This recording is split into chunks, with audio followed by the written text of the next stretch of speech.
Hello friends, आज हम बात करेंगे क्लास 12th की विस्टार्स में lesson number 6 that is should wizard hit mommy.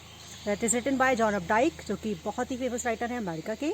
और उनकी जो राइटिंग्स हैं उनमें थोड़ी सी मिसोजिनी हमें देखने को मिलती है, या कहें कि वो एक मिसोजिनिस्ट हैं। मिसोजिनिस्ट कौन होता है? जो कि हेटर ऑफ वुमेन कह सकते हैं, या जो बहुत ज़्यादा वुमेन को बहुत ज़्यादा राइट्स देने की बात नहीं करते, या जो कमियाँ निकालते हैं उनमें, या फिर उनको बहुत अच्छा नहीं मानते, उनको हम कह सकते हैं। तो आपको कहीं ना कहीं जो लेसन है इसमें भी बीच बीच में मैं आपका ध्यान दिलाऊंगी कि कहाँ कहाँ पर इस तरह के एग्जाम्पल्स आप देखेंगे। बहुत इंटरेस्टिंग स्टोरी है और चलिए शुरू करते हैं। तो ये जो स्टोरी है हमारी, ये शुरू होती है एक फादर से, जो कि जिसका नाम है जैक, और वो अपनी बेटी जो कि 4 साल की है, जो जिसका नाम है, उसको एक कहानी सुना रहे हैं। तो यानी कि एक कहानी में कहानी है। ये होता क्या है कि जब वो फादर अपनी कहानी सुना रहा है, और ये जो रिचुअल है उसका कहानी सुनाने का, ये पिछले 2 साल से चल रहा है। यानी कि जब से उनकी बेटी सिर्फ 2 साल की थी तब से वो उसे कहानी सुनाते आ रहे हैं, और हमेशा जो कहानी है वो उसे आउट ऑफ द हेड सुनाते हैं। मीन्स अपने आप बनाकर वो कहानी सुनाते हैं, कहीं से पढ़कर वो कहानी नहीं सुनाते। और पिछले 2 सालों में आप समझ सकते हैं कि 2 सालों तक स्टोरी सुनाते रहना किसी बच्चे को, लगातार वो सुनाते आ रहे हैं, तो उनके पास अब बहुत सारी कहानियों की स्टोरी लाइन नहीं बची है, और वो थक चुके हैं कहानी सुनाते सुनाते। लेकिन बच्चे को तो कहानियाँ बहुत पसंद होती है, वो सोना पसंद करती है कहानी सुनकर। और ये एक आफ्टरनून की बात होती है जब वो कहानी सुना रहे हैं। उन्होंने अपना एक स्टोरी लाइन बनाई हुई है, उसी स्टोरी में थोड़ा बहुत उसी स्टोरी लाइन में फेरबदल करके वो स्टोरी सुनाने लगते हैं। लेकिन अब क्या होने लगा है, वो बताते हैं कि उनकी बेटी में अब ये चेंज आया है। पहले जब वो 2 साल की थी तो वो जैसी भी स्टोरी सुनाए वो उसे एक्सेप्ट कर लेती थी, but now she raises questions. अब वो पूछने लगी है, क्योंकि वो बड़ी हो गई है, उसकी रीजनिंग डेवलप हो रही है, तो वो वही रीजनिंग के अपने जो क्वेश्चन हैं वो उनको पूछती है और बीच में क्रॉस क्वेश्चनिंग करती है। तो यहाँ पर आप देखेंगे कि फादर का रिएक्शन कैसा है, कैसा लगता है उसको, क्योंकि वो सिर्फ फादर ही नहीं है बल्कि वो एक मेल भी है, और जो उसकी बेटी है वो सिर्फ एक उसकी बेटी ही नहीं है बल्कि वो एक फीमेल भी है। तो किस तरह से उनका रिएक्शन होता है उसके सारे क्वेश्चंस की तरफ, ये मैं आपको बीच बीच में बताती रहूँगी। और होता क्या है कि यहाँ पर जब वो स्टोरी सुनाता है तो उसकी स्टोरी लाइन, जो पहले सिंपल स्टोरी लाइन है, पहले वो आप समझ लीजिए। वो ये है कि वो हमेशा किसी न किसी एनिमल की स्टोरी सुनाता है, और उस एनिमल का नाम रॉजर रखता है। कभी वो रॉजर फिश होती है, कभी रॉजर स्कंक होता है, कभी वो रॉजर एलिफेंट होता है, कभी कोई रॉजर मंकी होता है। तो इस तरीके से रॉजर्स की वो एक एनिमल की स्टोरी सुनाता है, और उस एनिमल के पास, रॉजर के पास, वो बताता है कि हर बार कोई ना कोई प्रॉब्लम होती है, और उस प्रॉब्लम को सॉल्व करने के लिए वो परेशान होता है। फिर वो एक वाइज आउल के पास जाता है, और वाइज आउल उसे एक विजर्ड के पास भेजता है। विजर्ड कौन होता है? मैजिशियन। तो एक विजर्ड के पास भेजता है, और जो विजर्ड है वो उसको उसकी प्रॉब्लम को सॉल्व कर देता है, उससे कुछ पेनीज लेकर, और इस तरीके से उसकी प्रॉब्लम खत्म हो जाती है। और हमेशा इस स्टोरी की एक हैप्पी एंडिंग होती है कि वो उसकी जो प्रॉब्लम है वो खत्म हो गई। तो ये उसकी हमेशा एक स्टोरी लाइन रहती है। अब आज जो स्टोरी है वो कहता है कि बताओ कौन से एनिमल की स्टोरी सुनोगी, अपनी बेटी से कहता है। तो आफ्टरनून का टाइम है, वो भी थका हुआ है, छुट्टी का दिन है, वो चाहता है कि आज का दिन उसे आराम से अपने लिए मिले, लेकिन वो नहीं मिल पाता, क्योंकि उसे बेटी के लिए भी अपने कुछ फ़र्ज़ निभाने हैं, और बेटी एक्सपेक्ट कर रही है कि पापा उसको स्टोरी सुनाएंगे। तो वो स्टोरी सुनाने लगता है, और वो जो स्टोरी है वो उसकी बेटी कहती है स्कंक के बारे में। वो हैरान हो जाता है कि 4 साल के बच्चों को आजकल नर्सरी स्कूल्स में स्कंक्स जैसे एनिमल के बारे में बताते हैं, जो कि बहुत रेयर है। स्कंक जो एनिमल होता है, मैं आपको बता दूं, कि एक तरीके से आपके नेवले के जैसा होता है साइज़ में, अगर आप कहें। और उसकी एक खास बात ये होती है कि उसके अंदर से बहुत बैड स्मेल आती है। वो उसका एक पर्टिकुलर कैरेक्टर है, उसकी एक कैरेक्टरिस्टिक है कि बहुत गंदी स्मेल आती है। तो वो ये इसकी खास बात होती है। तो इसी स्मेल के ऊपर ही जो उसका फादर है वो स्टोरी सुनाने लगता है। तो यहाँ पर आपको एक बहुत बढ़िया बात लगेगी जैक के कैरेक्टर के बारे में, कि वो कितना इंटेलिजेंट है, कि वो अचानक से आउट ऑफ द ब्लू एकदम से एक स्टोरी एक एनिमल के बारे में बना देता है, और बहुत ही इंटरेस्टिंग स्टोरी लगेगी जिसमें आपको भी इंटरेस्ट आएगा। तो वो क्या करता है, स्टोरी सुनाता है, और वो कहता है कि रॉजर स्कंक जो था बहुत दुखी होकर एक दिन बैठा हुआ था, क्योंकि उसकी प्रॉब्लम ये थी कि उसके साथ जो उसके जंगल के दूसरे एनिमल फ्रेंड्स हैं वो उसके साथ में बिल्कुल भी नहीं खेलते थे। और इन प्रॉब्लम से परेशान होकर वो एक दिन बैठा हुआ रो रहा था, और तभी वो जाता है, उसको वाइज आउल वहाँ पर आता है और पूछता है कि भाई तुम क्यों रो रहे हो। तो वो बताता है कि मुझे ये प्रॉब्लम है कि मेरे साथ कोई भी एनिमल नहीं खेलता, क्योंकि बहुत गंदी स्मेल आती है। वो कहते हैं स्मेल तो वाकई बहुत गंदी है तुम्हारी, तो ऐसा करो तुम एक विजर्ड के पास चले जाओ, वो जंगल के दूर कोने में रहता है, वो तुम्हारी ज़रूर मदद करेगा। उसके पास जाता है, तो विजर्ड के पास, विजर्ड जैसे ही दरवाज़ा खोलता है अपनी नाक बंद कर लेता है। छी, कितनी गंदी स्मेल आ रही है तुम्हारे अंदर से, क्या हो गया तुम्हें? बोले हाँ, मेरी यही प्रॉब्लम है कि मेरे अंदर से गंदी स्मेल आती है, और मुझे मेरे साथ मेरे कोई दोस्त भी नहीं बनते। बोले अच्छा ठीक है, बताओ तुम्हें कौन सी स्मेल चाहिए। वो कहते हैं मुझे रोजेस की स्मेल चाहिए। तो वो आबरा कडाबरा छाएँ छूँ करके उस पर एक मंत्र पड़ता है, और कहता है कि ठीक है, तुम्हारी स्मेल जो है वो मैं चेंज कर दूंगा, तुम्हें रोजेस की स्मेल चाहिए, लेकिन उसके लिए 7 पेनीज लगेंगी। कहते 7 मेरे पास तो सिर्फ 4 पेनीज हैं। वो कह रहे कोई प्रॉब्लम नहीं है, वो उसका भी तरीका बता देता है। बोले वहाँ पर जाओ दूर जंगल में, वहाँ पर एक वेल है, उसके चारों तरफ चक्कर लगाओगे तो तुम्हें 3 पेनीज मिल जाएंगी, तो 7 पेनीज मुझे दे देना। तो वो 7 पेनीज हो जाती हैं उसकी, वो ऐसे ही करता है और उसे 7 पेनीज मिल जाती हैं। तो वो उसका अपना आबरा गडाबरा छाए छू करके और जो स्मेल है वो रोज़ की चेंज कर देता है। अब स्मेल उसकी चेंज हो जाती है, अब वो बहुत खुश हो जाता है, उसे लगता है कि मेरी प्रॉब्लम्स का एंड हो गया। और एक्चुअली हो भी जाता है, क्योंकि जब वो जंगल में जाता है तो उसके जो एनिमल फ्रेंड्स होते हैं वो बहुत खुश हो जाते हैं और उसे खूब मज़ा आता है। वो सारी रात खेलता रहता है, सारी शाम खेलता रहता है, और जब रात होने लगती है तो सारे के सारे जानवर अपने घर भाग जाते हैं और वो भी अपने घर चला जाता है। अब जैसे ही वो अपने घर में आता है, अब होता है जो मेन प्रॉब्लम है स्टोरी की, वो शुरू हो जाती है।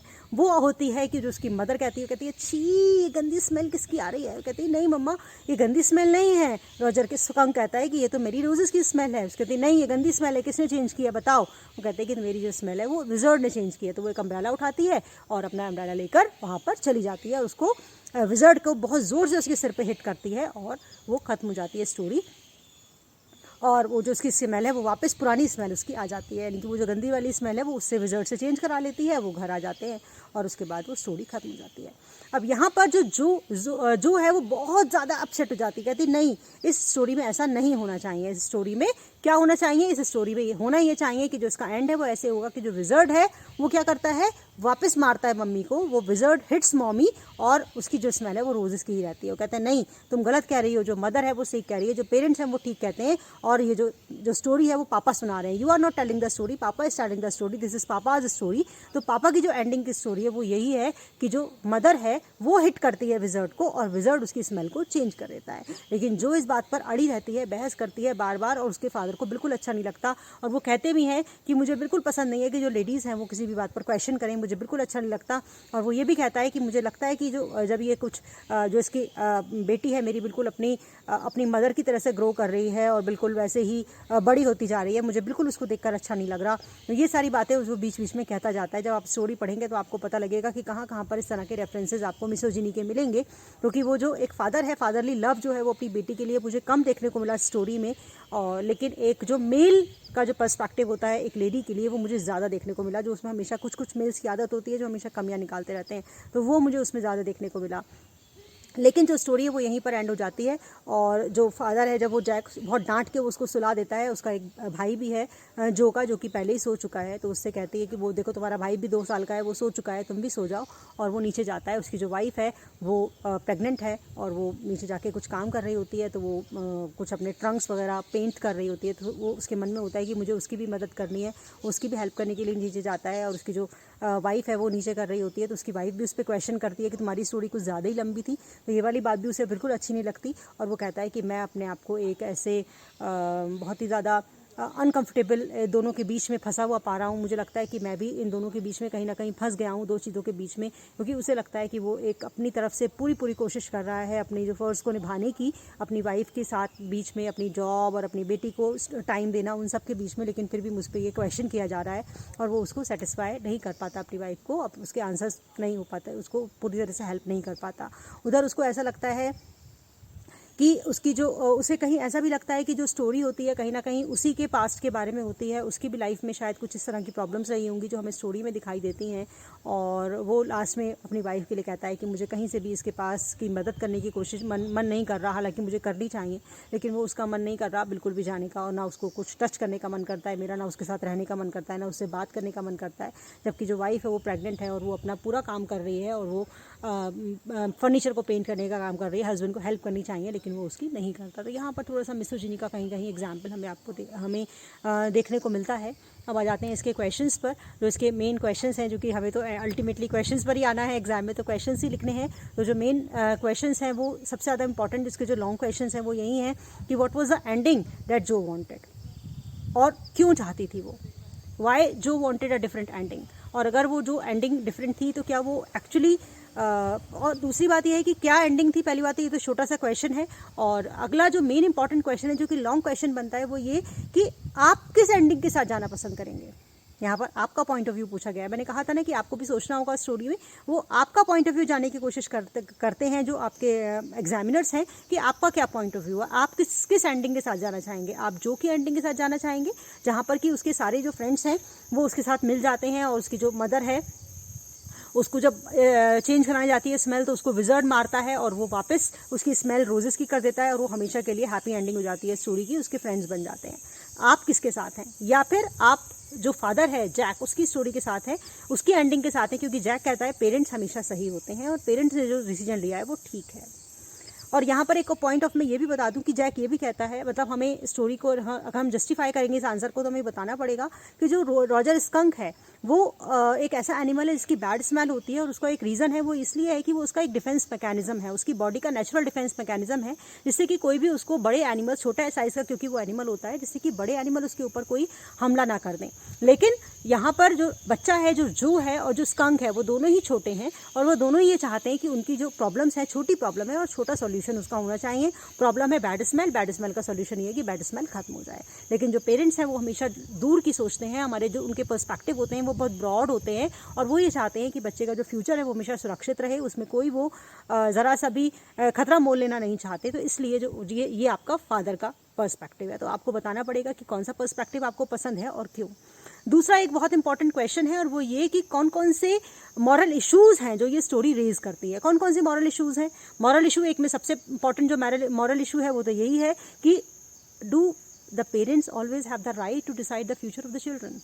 क्या हमेशा ही उनको डिसाइड करना चाहिए कि वो क्या करें, या थोड़ा बहुत राइट बच्चे का भी है? तो यहाँ पर जो स्टोरी को अगर आप देखें तो स्टोरी में भी जो जैक है वो इंसिस्ट करता है कि नहीं, मेरी ही स्टोरी की एंडिंग ठीक है।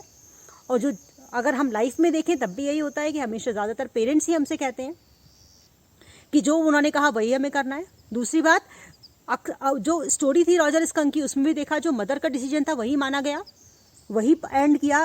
जो जैक था उसने स्टोरी को वही एंड किया कि जो डिसीजन था मदर का वही फाइनल रहा। उसने कहा कि नहीं, आपकी स्मेल नेचुरली रहेगी तो नेचुरल रहेगी, आप स्मेल चेंज नहीं करा सकते। तो ये एक आपका इंपॉर्टेंट क्वेश्चन हो गया कि जो हमारे जो पेरेंट्स हैं क्या उनको हमेशा अधिकार है। दूसरा पहला हो गया ये आपका पहला मॉरल इशू हो गया। सेकंड मॉरल इशू हो गया जनरेशन गैप का, कि जनरेशन गैप हमेशा होता है। यहाँ पर जो अगर आप देखें तो दोनों का पॉइंट ऑफ व्यू बिल्कुल डिफरेंट पॉइंट ऑफ व्यू है दोनों के बीच में। अगर आप देख रहे हैं तो जो फादर है उसका पॉइंट ऑफ व्यू क्या है कि उसको अपने बच्चे को सेफ रखना है। जो बच्चा है उसका पॉइंट ऑफ व्यू क्या है कि जो उसका प्रेजेंट है वो हैप्पी नहीं है, तो हैप्पी कैसे हो सकता है? अच्छी स्मेल लेके। तो ये जनरेशन गैप है, पॉइंट्स में डिफरेंट है, पर्सपेक्टिव में डिफरेंस है दोनों जनरेशन्स की। तीसरा जो एक इंपॉर्टेंट मुझे लगता है कि अगर हम ये कहें कि सॉल्यूशन क्या है फिर इसका, अगर जनरेशन गैप है होता ही है, अगर पेरेंट्स हमारे डिसाइड करना चाहते हैं तो चाहते ही हैं, क्या करें उसमें? तो उसका अगर कोई सॉल्यूशन हम सोच सकते हैं तो वो शायद ये है कि एक कम्युनिकेशन होना चाहिए, कम्युनिकेशन गैप नहीं होना चाहिए। यहाँ पर मुझे लगता है कि जो रॉजर स्कंक है उसकी जो प्रॉब्लम थी वो शायद उसने अपने पेरेंट्स से डिस्कस नहीं की थी। उसने नहीं बताया था कि मेरे साथ में क्या प्रॉब्लम है, वो सीधा गया स्मेल चेंज करा ली। जनरली हम देखते हैं हमारे घरों में ऐसा ही होता है कि किसी बच्चे की कोई प्रॉब्लम है, उसने एक बड़ा स्टेप ले लिया, उसके बाद हमें पता लगता है कि उसकी प्रॉब्लम क्या थी। उस बड़े स्टेप से हमें पता लगता है कि स्टेप लिया गया है और हम सब उस स्टेप की तरफ भागने लगते हैं कि उसने ऐसा किया, गलत किया या सही किया, करना चाहिए था, नहीं करना चाहिए था। लेकिन क्यों लिया स्टेप इसके बारे में नहीं सोचते। तो यहाँ पर भी मदर ने देखा कि उस बच्चे ने स्मेल चेंज करा ली है, रोजेस की स्मेल हो गई, नहीं होनी चाहिए, उसे अपनी जो नेचुरल स्मेल है वही रखनी चाहिए। तो वो उसके पीछे पड़ जाती है और फ़ौरन उसकी स्मेल वापस चेंज करा देती है बिना ये पूछे कि क्यों किया उसने ऐसा। अगर वो लोग शायद आपस में बातचीत करते तो ये एक सॉल्यूशन हो सकता था कि धीरे धीरे जो एनिमल्स है उसको समझा सकती थी वो कि ये जो स्मेल है ये आपकी नेचुरल स्मेल है, ये डिफेंस मैकेनिज्म है, और अगर आप इस स्मेल को अपनी एक्सेप्ट करोगे, आप इसके साथ खुश होगे, तो धीरे धीरे आपके फ्रेंड्स को भी इसकी आदत पड़ जाएगी। वो शायद उसे एक्सप्लेन कर सकती थी, उसे शायद समझा सकती थी, लेकिन ना तो रॉजर की मदर ने रॉजर स्कंक को ये बात समझाई और ना ही जैक ने जो कि जो का फादर था, ना ही उसने उसे ये बात समझाई। तो एक कम्युनिकेशन गैप हम देखते हैं, ये जनरेशन गैप में भी हमें दिखाई देता है। तो ये शायद एक सॉल्यूशन इसका हो सकता है कि आपस में हमें कम्युनिकेशन को तोड़ना नहीं है बल्कि बराबर में कम्युनिकेट करते रहना है। These are the two main important question. मुझे लगता है कि स्टोरी अच्छी लगी होगी, बहुत ज़्यादा कॉम्प्लिकेटेड स्टोरी नहीं है, मज़ेदार स्टोरी है। Thank you very much.